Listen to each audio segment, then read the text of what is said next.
નમસ્કાર દર્શક મિત્રો, સુપ્રીમ કોર્ટમાં ઈવીએમને લઈને વારંવાર વિરોધ પક્ષો દ્વારા વિરોધ કરવામાં અને અરજી કરવામાં આવી હતી અને ઈવીએમને હટાવી અને બેલેટ પેપરથી મતદાન થાય તેવું વારંવાર વિરોધ પક્ષો દ્વારા કહેવામાં આવ્યું હતું। ત્યારે હાલમાં સુપ્રીમ કોર્ટે ઈવીએમનો જે મુદ્દો હતો તે સુરક્ષિત રાખ્યો છે અને એક નિર્ણય આવ્યો છે કે જેમાં કહેવામાં આવ્યું છે કે ઈવીએમથી જ મતદાન થશે।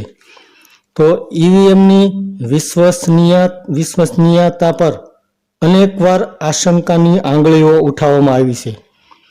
તે ઈવીએમને સુપ્રીમ કોર્ટે ક્લીન ચીટ આપતા ઈવીએમ અને વીવીપેટના 100% મેળાપકની માંગ કરતી તમામ અરજીઓ સુપ્રીમ કોર્ટે ફગાવી દઈ મશીનની વિશ્વસનીયતા અને નિષ્પક્ષતા પર મહોર લગાવી છે।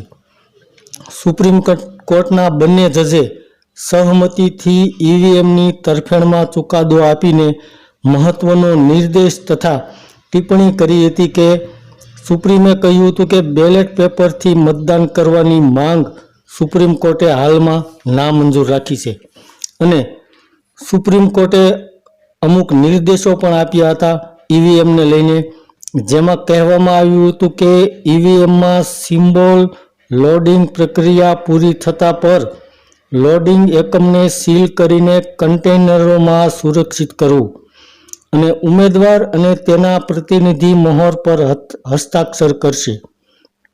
એસએસવાળાએ સીલબંધ કન્ટેનરોને પરિણામ જાહેર થયા બાદ ઓછામાં ઓછા 45 દિવસ સુધી ઈવીએમ સાથે સ્ટોર રૂમમાં સુરક્ષિત રાખવામાં આવે।